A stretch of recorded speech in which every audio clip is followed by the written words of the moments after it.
Après des millions d'années d'évolution, le cheval est présent sur tous les continents. Tout en suivant le fil de nos aventures, dans les 4 coins du monde, nous avons chacune découvert des races différentes. Les Criollo en Uruguay, les Connemara en Suède et les Brumbies en Australie. La race Criollo est originaire d'Amérique du Sud, descendant des chevaux espagnols importés par les conquistadors. C'est un petit cheval d'environ 1,40 m avec du caractère mais docile et résistant. C'est pour cela qu'il est utilisé pour le travail du bétail et pour la randonnée. Depuis 2004, le Criollo représente le patrimoine culturel d'Uruguay. Originaire de la côte ouest de l'Irlande, le Connemara est une race de poney de sport. Il se prête tant au dressage qu'au saut d'obstacles où il se distingue particulièrement. Faisant preuve d'un bon caractère, endurant et intelligent, il convient à l'enfant comme à l'adulte. La taille de ce poney est d'environ 1,40 m. Sa robe est généralement grise, baie ou noire.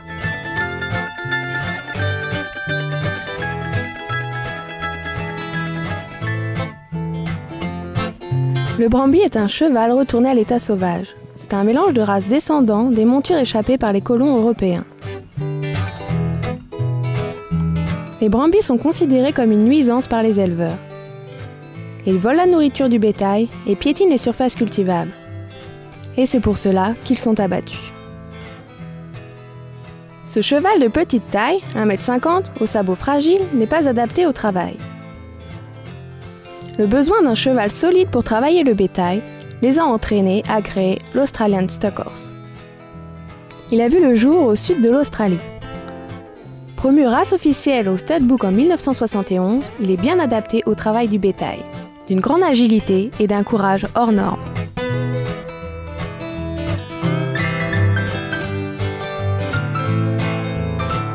En Uruguay, les poulains sont manipulés depuis la naissance, ce qui facilite le débourrage à l'âge de 2 ans et demi.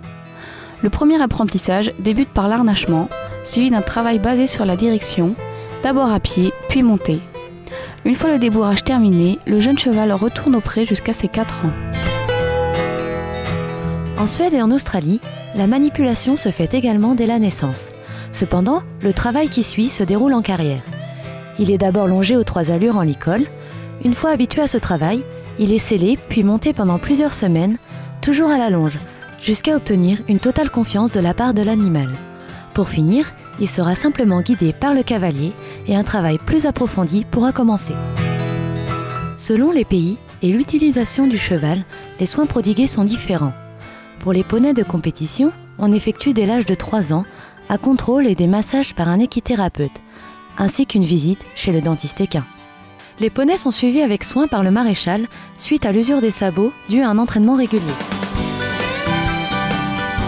En Australie, il est difficile de cicatriser. Il est donc automatique de donner des antibiotiques. En Uruguay, la rusticité du Criollo permet de limiter les soins. Les chevaux vivent au pré toute l'année, c'est donc dans ce lieu que se passent la plupart des interventions. Le premier marquage au fer a lieu quelques jours avant le sevrage. Le cheval reçoit la marque de l'élevage ainsi que son numéro. À 5 ans, le cheval passe devant les inspecteurs de la race. Si l'inspection est validée, le cheval est marqué d'une lettre correspondant à son sexe. Les interventions vétérinaires bénignes, comme la castration, se déroulent dans le pré.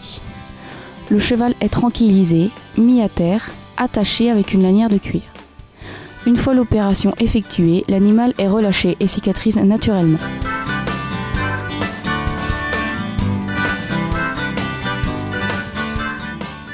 Cette race rustique s'épanouit grâce au respect de son mode de vie naturel. Le Criollo, c'est d'abord la vie au grand air, avec de grands espaces de liberté. Le travail du bétail,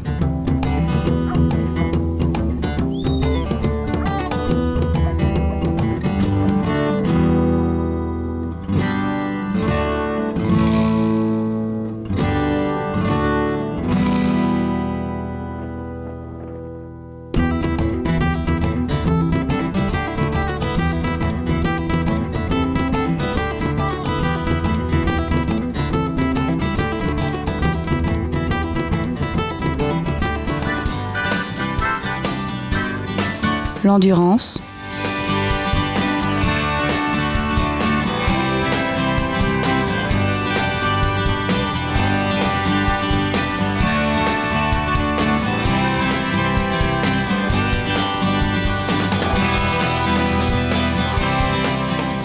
et la cavalgata.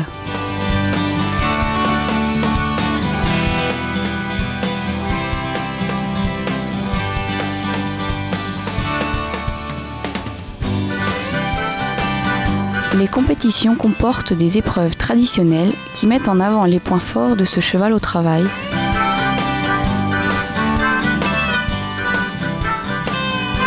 tels que son habileté,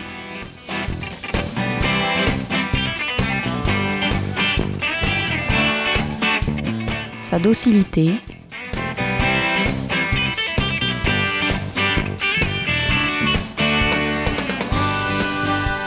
son modèle et ses allures.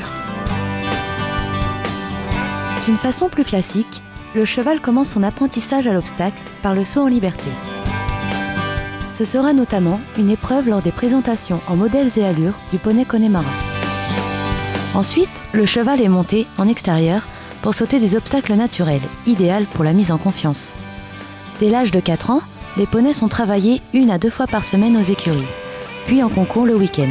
Au fil des années, le niveau augmente et ce qui était au début un loisir devient une profession. L'équilibrio est une discipline nouvelle apparue en Angleterre. Elle est composée d'épreuves à exécuter à pied avec son cheval en le guidant à la voie. Passage sur une bâche, petits obstacles, traversée de cerceaux, slalom autour de drapeaux. Cette discipline a pour objectif de développer la complicité entre le cheval et son équipier, et se pratique dans la bonne humeur.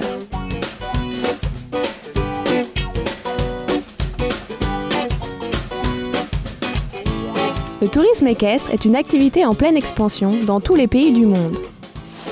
En Australie, les citadins passent leurs vacances, week-end à la campagne, dans ce qu'ils appellent les Dude Ranch.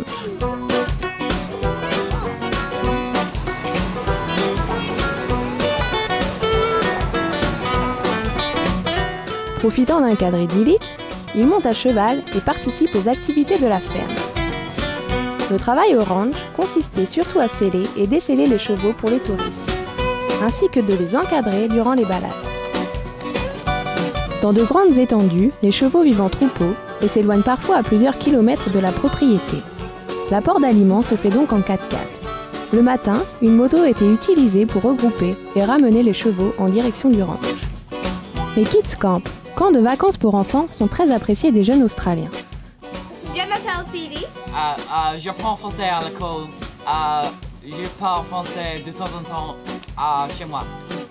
Cours de saut d'obstacles, dressage, balades en forêt, les Pony Games sont au programme.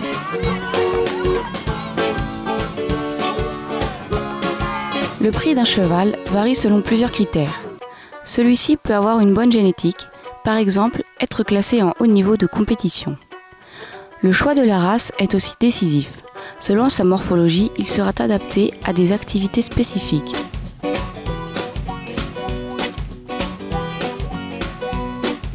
En fonction de l'âge et de l'expérience, le prix augmente. Une femelle est souvent plus onéreuse, mais peut être rentable pour renouveler le cheptel. Cependant, certains préfèrent monter en centre équestre au lieu d'être propriétaires. D'ailleurs, le nombre de cavaliers augmente de 5% par an. L'avoir suivi à travers différents pays nous a fait comprendre à quel point il était polyvalent. Nous avons par la même occasion approfondi nos connaissances sur cet animal et son environnement. La plus belle conquête de l'homme a su s'adapter à la modernisation. Autrefois utilisé pour le travail des champs, il est aujourd'hui au service des plus petits et des plus grands pour le bonheur de tous. Pour conclure, le cheval peut tout faire.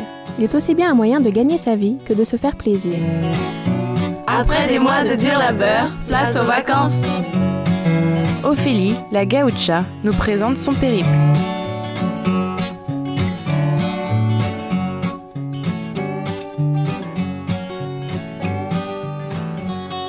Les surprenantes chutes d'Iguassou.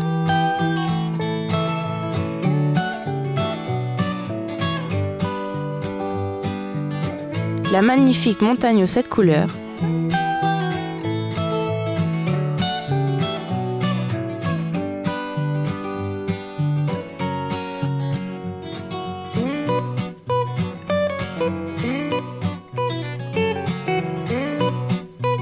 Les vastes étendues du désert de sel.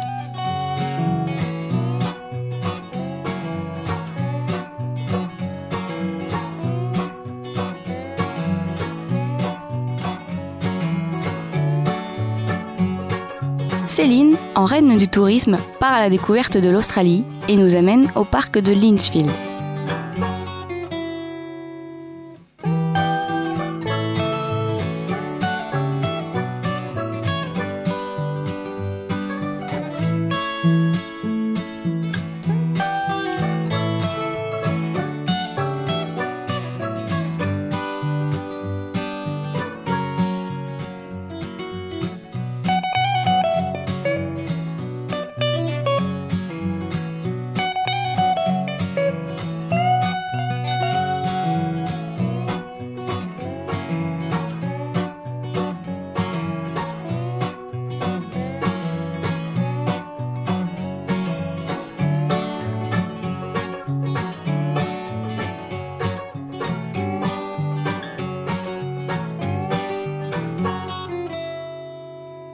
Elle rejoint Lucky Pauline qui nous présente ses vacances australiennes.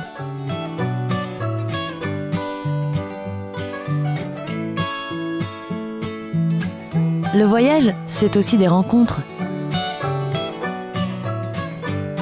Partons faire trempette.